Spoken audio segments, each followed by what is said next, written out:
Hey everyone, welcome back to Homegrown Passion. Well, today's video, I'm going to give you an insight of how my week went. I did a bunch of different things, which makes my life interesting here at the farm. So I did some greenhouse work and I did some construction work. So stay tuned.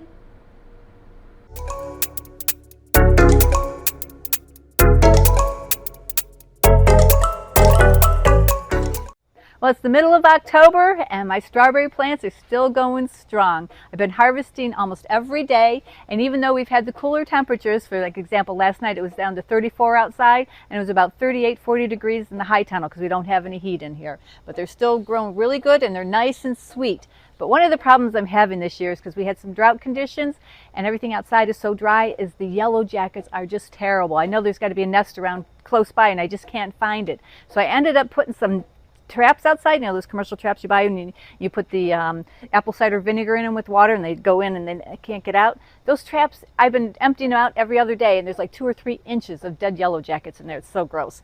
But that said, I'm still been harvesting every day and I have to finish my harvest for today. And when I do that, I'm going to take you guys inside and show you how I package them all up. Well, I got my harvest done and look at how beautiful these strawberries are. So I've been keeping track, and lately I've been averaging about 10 pounds a day. So let's see if I'm on track. Here's my scale, turning it on. And I know this bin weighs about 2 pounds. So once I put it on there, subtract that off. And we're at 11.41. So it's about 9 pounds, not too bad. Now I do package these up 2 different ways depending on where I'm selling them. Farm market, I put them in a nice little pulp container. But since these are going to my CSA program and they get handled a lot, I put them in these nice little crispers because they stay nice and fresh for the customer. So let me go ahead and tar that out. And I usually put about a pound or so, just a little bit over, not a pound or so, just a little bit over a pound in the crisper. There we go, 1.15. See how nice that looks? And these should stay fresh for about a week or so in the refrigerator.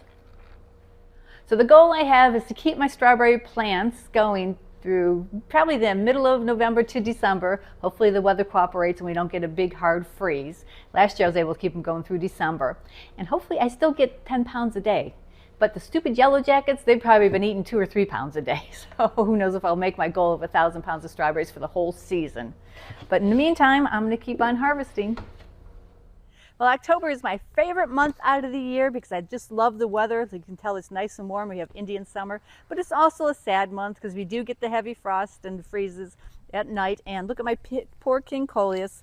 He got frosted the other day. He's underneath the overhang of my front porch, and you can see the part that was under the overhang didn't die yet, but he's ready to be tossed, and I'll have to get ready for next year. And I have my baskets that I won at the auction at the beginning of this year, so I'm going to recycle these and use them again for next year.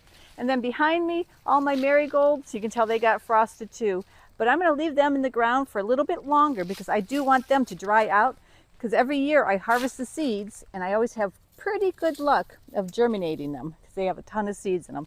So I go ahead and recycle the seeds so I don't have to buy new ones next year. But what always amazes me, you can tell the marigolds got pretty frosted, but I have these little ball things. I don't know what they're called. They're for cut flowers. But these guys look like the frost didn't even affect them at all. It's just amazing how some different plants don't get all wimpy and curly from the frost, like my geraniums. So it's just kind of cool to see what Mother Nature does with the different plants and how they react. Well, with all this great weather we've been having, we're trying to get the garage done. So we're getting all the floorboards up for the attic. So I've been designated as cut girl. So we're cutting all the boards 16 inches on center. And I've been working the chop saw, and that's my job for today. So last week we spent about 3 days cutting all the wood for the attic, and it's the ashes from the property. We did do a little video on it, so you might want to check that out and show you where we got it from the Girl Scout camp and how the wood miser works. But it's so cool that we can use all of this up in the attic, and it's going to be so nice and strong and sturdy. So this is what I'm cutting today. Well, the first thing I need to cut is a little spacer. So let me get my measurement, get it marked.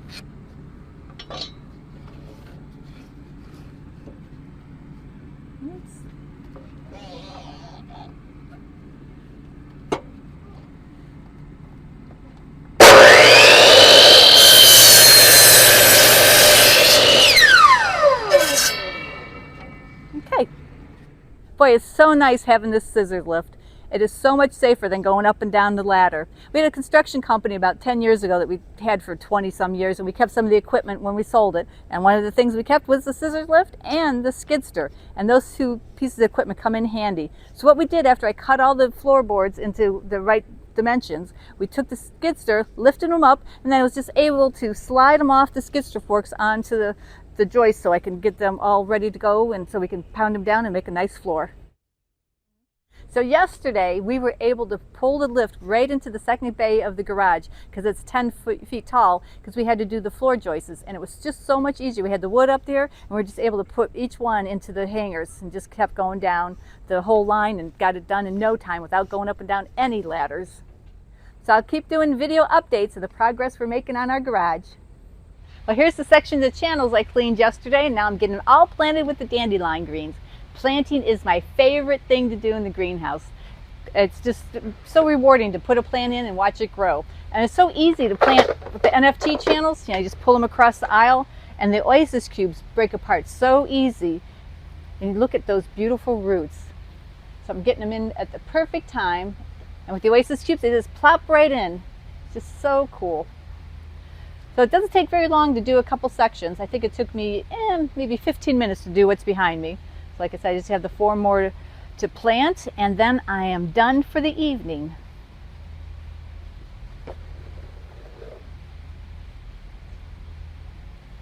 Got to make sure all those little roots go down into the holes. There we go. And then once you get them all planted, you put the channel back, you put the drain 45 into the return pipe. There we go. And hook up the emitter. And that's it. Well, the first thing I wanted to accomplish this week was get my spinach planted, because it's fall and I can grow beautiful spinach in the fall and winter time. So I know I've done videos on this before, but I just like to go over it really quickly. So those of you who haven't seen it, to start spinach, you can't really start them in the hydroponic cubes or the oasis cubes because they just don't germinate. They have such a hard shell. So you got to crack the shell first and wait till the first radical comes out before you put it into the oasis cube. So the easiest way I found to do that is with some paper towels, couple styrofoam plates, and I've reused these guys quite a few years, a little bit of hydrogen peroxide and some water. So you mix the hydrogen peroxide in the water, so that gives it a little bit of kick to make the seeds open up. You line a plate with some paper towels.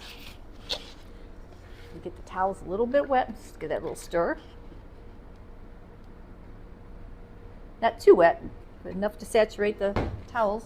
And the cultivar I'm using is Lizards. This is going to be my first year trying this type of spinach. It's a smooth leaf one. It's supposed to have a little bit of a thicker leaf, and it's very slow to bolt. So I was thinking that might be good for my production in the greenhouse, because we do keep the temperature a little bit warmer than you would in a high tunnel. So you just sprinkle the seeds onto the wet paper towel.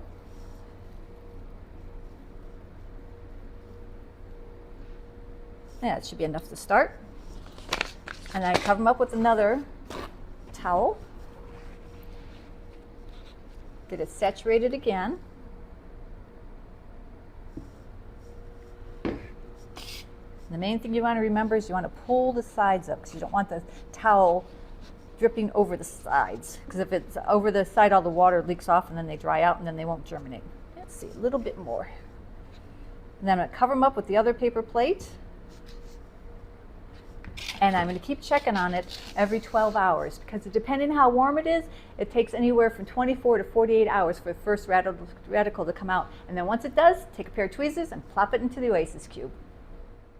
So I'm going to put some links up here to some videos I've done in the past that I go into really great detail of germinating the seeds, when the first radical comes out, and then put them into the oasis cube, have them grow in the oasis cube, and then put them into the NFT channels. Well, I hope you guys enjoyed today's video. I had fun doing it. And if you haven't subscribed, please do. And don't forget to hit the like button. And as always, please leave me questions, comments, and suggestions down below. And we'll see you guys next time.